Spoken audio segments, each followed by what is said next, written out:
Let's go ahead and start off with some disclaimers. All right.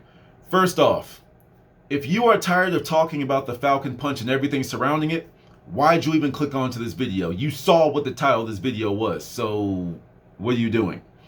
Secondly, it's like you cannot come up here and claim medical misinformation, especially you, YouTube, because I'm getting this information from the FDA.gov website and the CDC.gov website. So if that's medical misinformation, I think you got some bigger fish to fry. All right? The only reason I'm back on this grind is because for the third time, I have to defend my stance on what I'm doing and what accommodations need to be made for me. Like what? Anyway, I'm not going to go into too much detail with that. But nevertheless, I'm arming myself with information as y'all should have done before you injected yourself with a random thing to which you didn't even know what the ingredients were. All right? So with all that being said, vegans, this message is for you specifically. I mean, for everyone, but especially vegans, okay? I myself am a vegan, okay? But the vegans are so proud that we don't even use shampoo that was tested on animals. We are so proud that we will never wear a mink coat. We don't even have a belt that's made of leather. Our shoes are made from hemp. You know what I'm saying? It's like, that's how vegan we are. We don't eat cheese. We don't drink milk. We don't eat burgers, We're vegan. We're better than you. Yay. But if we're so much better, why is it that we as vegans are not doing our due diligence on the research that we are injecting ourselves with? Because you succumb to your fear instincts that they've been pushing towards you. But anyway, let's go ahead and talk about this. I Googled what is in this specific jab. And of course, in my Google search, I use the exact words. But you know what I'm saying? You got to protect yourself from these algorithms and these AI and stuff. All right, so when I typed in what's in this specific Falcon Punch, I got brought to the CDC.gov website. Now, I want y'all to peep something real quick. This is how loopholes are formed. I typed in what is in this specific one. You can't find it. I mean, at least I have it in my light Google searching. Maybe I'm just being lazy and I didn't do my due diligence. But nevertheless, I get brought to this site, which makes you believe that all of this information is relevant to this specific jab. Okay? So at the top of this video, or top of this site, it says, what's in vaccines? You see how broad that is, first off. You see how much of an umbrella term that is. Not that specific one, what's in vaccines? So I guess that can be attributed to all of the vaccines, or at least a very high majority if this is how they worded it. Once again, the loopholes. So let's just go ahead and take this at face value, okay? Before we begin, let's start with something petty. I admit that this is petty, but nevertheless, I just want y'all show y'all what time I'm on. So it tells you preservatives, plural. They give you one example in the chart. Adjuvants, plural.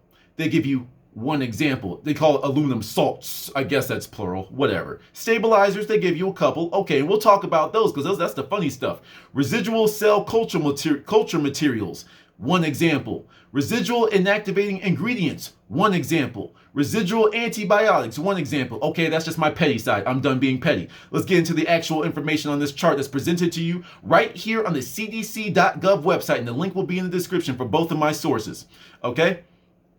Preservatives, thimerosal, only in multi-dose vials of flu vaccine. Okay, whatever, but nevertheless, you got injected with this type of stuff and you sign up every year for it, so you're vegan, right? To prevent contamination is its purpose. Most common source found from eating foods such as certain kinds of fish, comma, mercury, in parentheses, which thimerosal contains. Mercury, which thimerosal contains, gets into the body. This is what they are telling you is in these vaccines. Okay, adjuvants, aluminum salts. I'm sure I could do some Googles on that, but once again, I'm being lazy, just like half of the world is. To help boost the body's response to the vaccine, from drinking water, infant formula, or use of health products such as antacids, buffered aspirin, and antiperspirants. This is where the plot thickens. Stabilizers, sugars, comma, gelatin. Where does gelatin come from? Gelatin is a pork byproduct. But you're vegan, right? Okay. To keep the vaccine effective after manufacture from eating foods such as Jell-O and resides in the body naturally. Okay. Residual cell culture materials, egg protein. The growth to grow enough of the virus or bacteria to make the vaccine. From eating foods containing eggs. But you're vegan, right? Okay. You see what I'm saying? It's like, it's right here in front of you, but because you don't want to do your own Googles and do your own due diligence, it's from the medical experts. You're vegan though. And you've been vegan for years and years and years and years, and you claim that, you tout it, you got all the bumper stickers. But this is what's in all the vaccines. This is what, from the cdc.gov website, that's what it's saying. Okay? And then this is just to add insult to injury. Residual inactivating ingredients. Example, formaldehyde. The same thing that they embalm dead bodies with, you are being injected with. But okay, they put the little asterisk. Well, this one is a cross for some reason. Formaldehyde, death, cross next to it. Okay, whatever. Maybe I'm digging too deep into this. And I'll read that in a second. To kill viruses or inactivate toxins during the manufacturing process. Okay, and look, resides in the body naturally. They always got to throw that one in there. More in body than in vaccines. They always got to throw that little extra stuff in there, but that's okay, whatever. Also found in automobile exhaust and household furnishings, such as carpets and upholstery. And you're injecting yourself with that. You are voluntarily lifting your sleeve up for this. Okay, that's your decision. Go for it. And then the last one is residual antibiotics. Neomycin, don't know what that is, to prevent contamination by bacteria during the vaccine manufacturing process. It seems like there's a lot more care on the vaccines than the side effects of all these types of things. But going back to that formaldehyde, they always have to let you know, formaldehyde is diluted during the vaccine manufacturing process, but residual quantities of formaldehyde may be found in some current vaccines. What else do you need?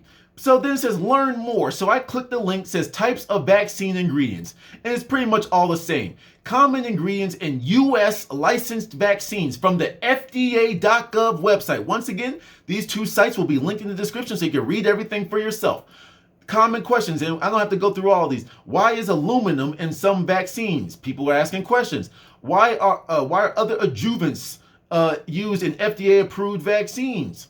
How does the FDA evaluate adjuvants for safety of efficacy? Why are antibiotics in some vaccines? Antibiotics. It's like, like the other one where you're vegan, but you got biotics going in there, but you're vegan, right? That's a living organism that you're eating, right?